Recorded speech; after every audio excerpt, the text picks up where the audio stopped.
Maybe just to get us started here, if you don't mind just doing a quick intro, that'd be great. What's your role, responsibility at Precisely? Sure. Eric Willcox. I am the CRO with Precisely. Precisely is a enterprise software company in the data integrity space. And so we work with companies to help them on their data journeys, if it is related to data quality, data movement, how you kind of observe or the governance around your data, a lot around location intelligence, and then we provide data enrichment. And then I think what is unique to us is we're able to wrap our data consulting practice around that to really help our customers as they define where they are in their data journey and how we can assist them with any of the initiatives that they have going on. Fantastic. And it's so great to see you in this role, Eric. We've got to know each other since 2019, almost 6 years to the month, if I remember correctly. And, it's amazing to be able to spotlight you as such a forward-thinking sales leader around how you're using AI to transform your workforce, but also to transform the partnerships that you have with customers. If you don't mind, maybe just give a bit of background as to how you and I first met and what got you interested in Databook and our overall business and mission overall. Yeah, it is kind of crazy that it's 6 years. I don't think of myself as old, but I think that just that statement makes me feel old. We met. I was at a prior employer, and we were looking to try to drive better AE insights to make that process smoother, faster, more efficient around account intelligence. We were very much focused on outcome selling, and we needed a way to kind of help connect the dots better to companies' initiatives for how the solutions that we were selling at that company could provide it. And actually, one of the AEs in our organization brought forward Databook and said, "Hey, you got to check this out. It is really amazing. I've been playing it with it. Check out what I built." And I was just kind of floored in what I saw. And so you and I started discussing, and we were able to roll it out there. And when I joined Precisely 3 years ago, I knew it was candidly one of the first things that I looked to bring into Precisely because we were on a similar journey. Super. That catches up a little bit from 6 years ago. We were one of the first companies really to bring AI into enterprise selling. We used back then some earlier technologies around NLG and NLP. Now we're using generative AI and all of the potential that we have now around agents. And it's really interesting because now as we're having this conversation, I can see that Precisely is also right at the forefront of all sorts of MCP, location-aware AI, as well as all of the work you're doing around the ecosystem for data integrity across cloud and analytics platforms. Maybe you could just give us a bit of background as to how Precisely is going to market with AI as well. So we kind of have 3 ways in which we work or embrace AI and bring to market and work with our customers. First, the most obvious is we are looking to embed AI into the solutions and the software that we bring to market. We are big on choice, so our customers have the ability to turn that on or turn it off. But to do, if it's to do things more efficiently, but also to do things a little bit in a reimagined way, right? So that you can get greater insights without hands-on keyboard, without just the human interaction to drive better insights of that. The second way in which we do this is through our data consultancy practice, where we work with companies, because every company is different. Every company data journey is at a different point in time and a different need. And so our data consultancy will work with companies around AI readiness assessments or AI journey mapping, to really help them figure out, hey, AI is only as good as the data that goes into these models and into the process areas that they're being implemented. And so if it's ensuring that they have good data quality, or if they have trust in that data, or if they need to further enrich that data, what's exciting about Precisely is we have the opportunity to really meet our customers just about anywhere on their data journey. And then finally, where the third leg to our stool is, how do we use AI internally in our day-to-day activities?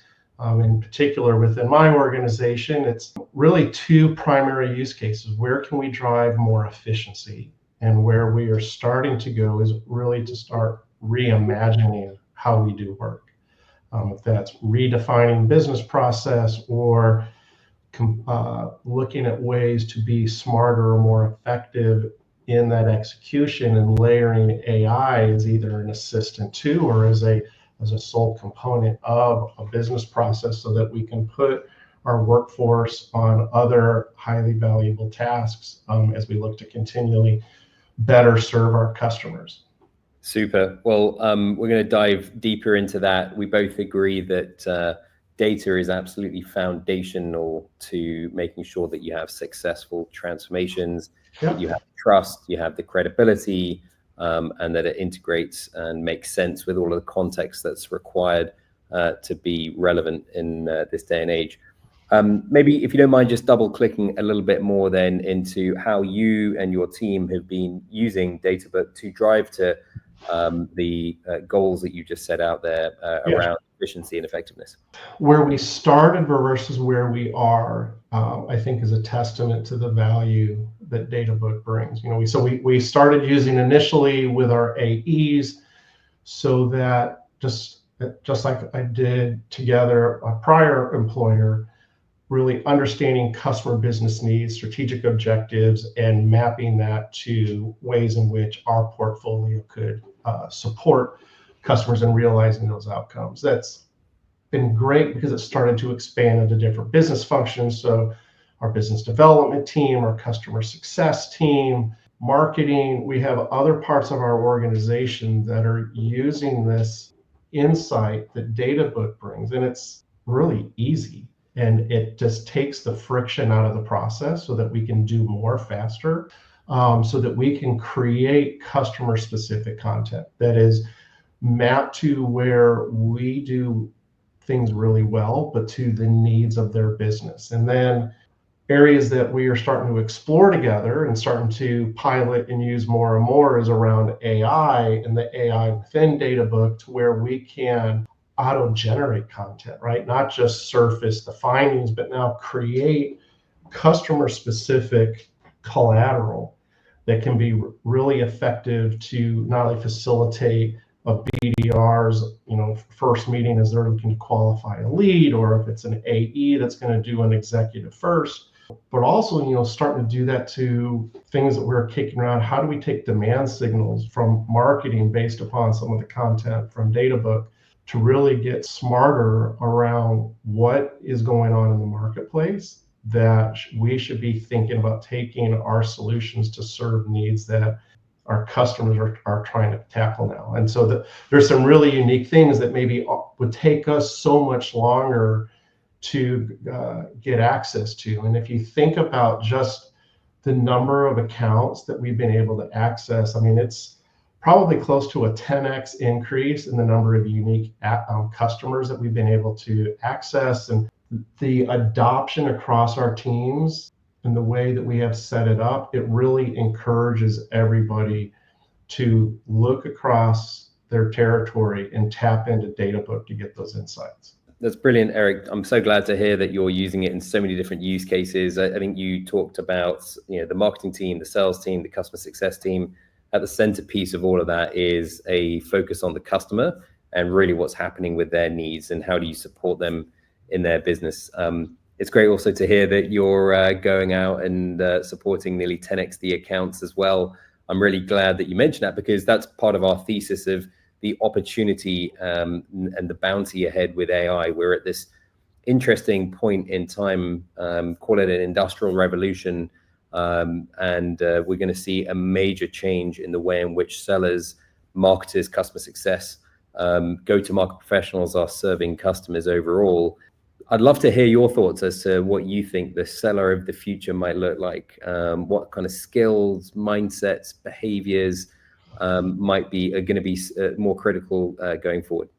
This has actually been a big conversation of ours internally as we think about the profile, the attributes that we value for the next sellers that we want to bring into the organization. And you can't really put on a job description AI experience, because all of a sudden you know what I'm going to get. I'm going to get a whole lot of resumes that say, hey, I have AI experience. What you want to flesh out is, I really think AI, and tomorrow it'll be something different, just at the pace of change, but it is that growth mindset, or that willingness to kind of lean in and try something new and be willing to try something. Because I'm going to get back to your question now, but I think one of the things that I have seen as I've been trying to get smarter around AI is there's two schools of thought. There's spin up lots of pilots and small point projects, see what works, discontinue those that don't, and then expand on those that do.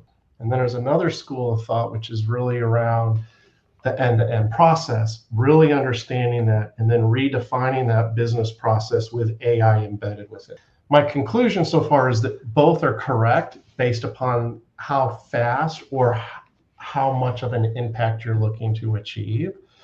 And we need to bring people on board that are willing to participate in either of those, right? There will probably be different functions in my organization that in 2026 get reimagined, where we're looking at the end-to-end process, and they're going to be embracing AI in a more regular cadence. Whereas there's probably going to be another populace that in 2026 is going to be seeing AI just to help drive efficiencies or some level of effectiveness in what they do. I think it's somewhat similar to the journey we've been on with Databook.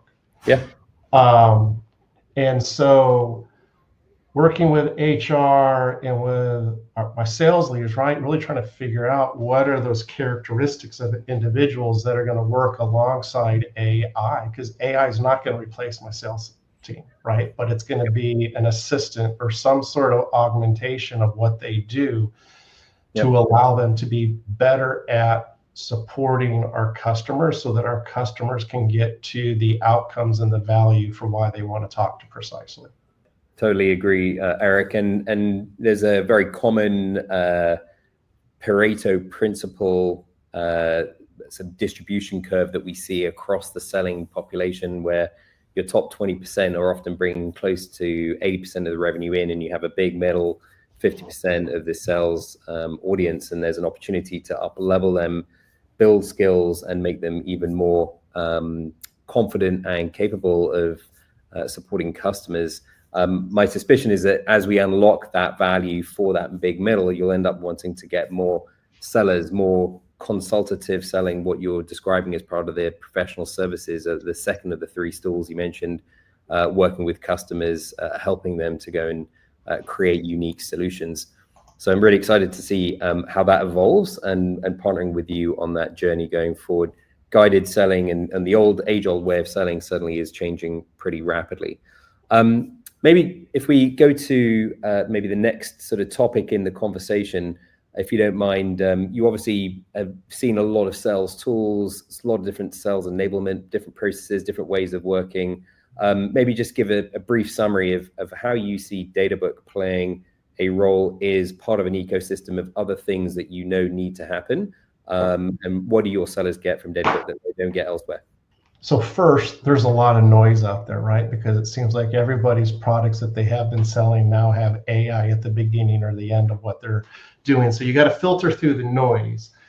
But when you find solutions that can truly add value and integrate well into your process or your organization, like Databook, and it's somewhat of a shameless plug, but it is very true, right? The way in which your tool has easily been adopted is a great example of where I think that your technology and AI really provides lift. And so the challenge for us is We have a very common technology stack across our opportunity management system, our CPQ. We put tools on top of it. So we use Salesforce, we use Clary. We have tools within our business development function, and everybody's coming out with their AI pieces.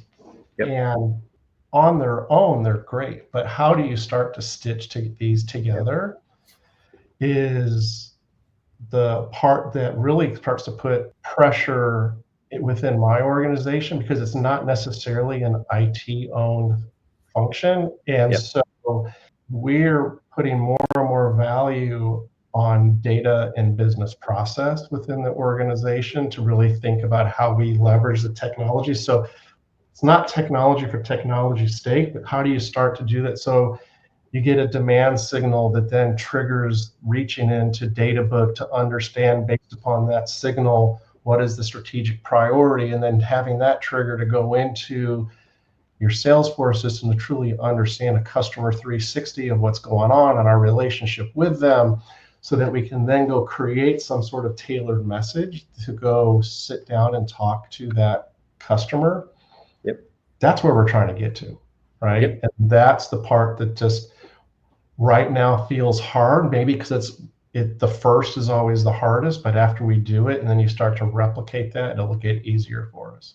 Yeah, totally get it. And Eric, I think these are all very valid. These are really interesting problems to solve going forward. Go-to-market teams are trying to grapple with exactly how to best reimagine their processes, and that's process with people, with the data, with the technology, these kind of expanded sort of change management and transformation here.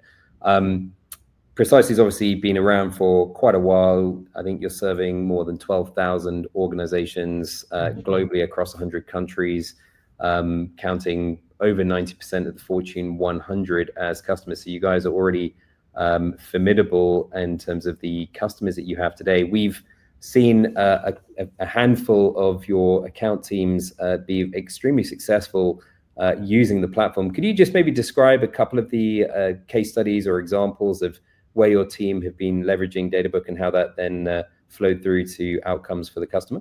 We are very blessed to have a rich relationship of a number of customers that have trusted Precisely over the years. And so over 12,000 customers and 94 of the Fortune 100.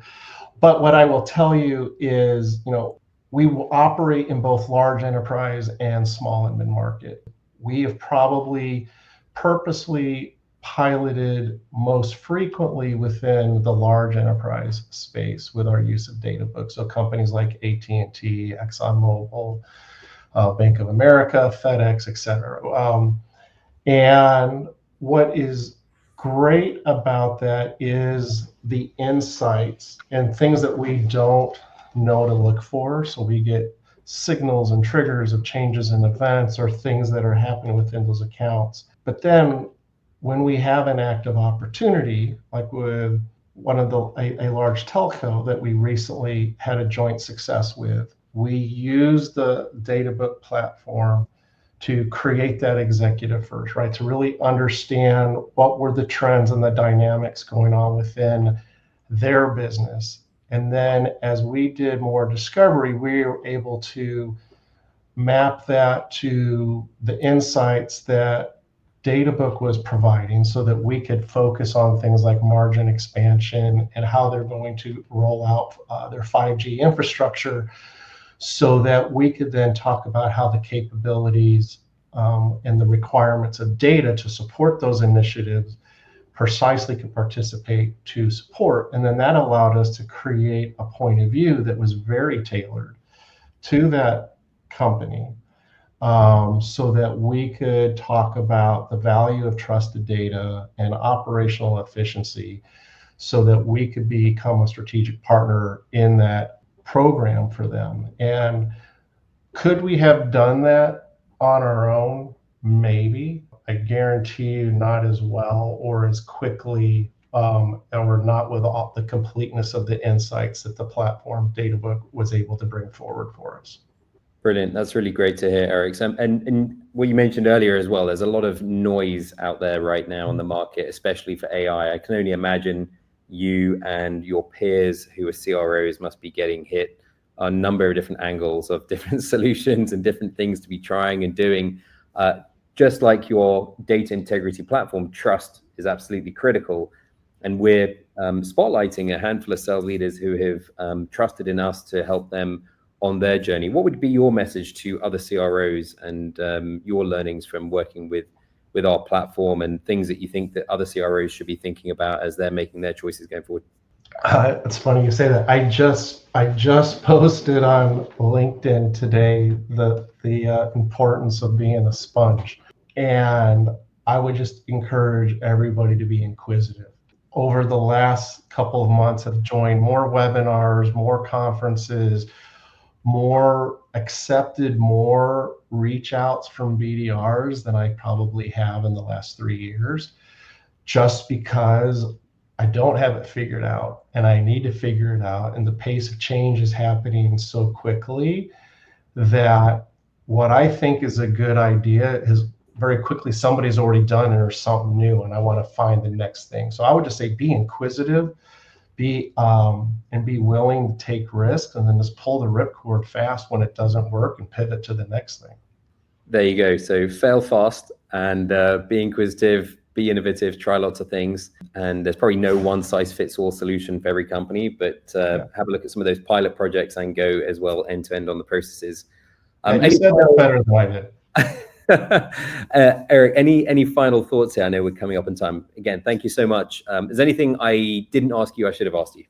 No, I would just say, so for us, we are in the midst of a transformation and really challenging our sellers to have a more customer-centric mindset, because for us, we are starting to target different buyers, different personas. And when you do that, it starts to lend itself to more outcomes and how do you truly help companies realize those outcomes. And if you're going to do that, my opinion is you really need to be able to relate that directly to the vernacular and the voice of that customer. And Databook is a great aid in doing that and serving that up for us quickly and thoroughly so that we can be more effective at it. So I appreciate the partnership.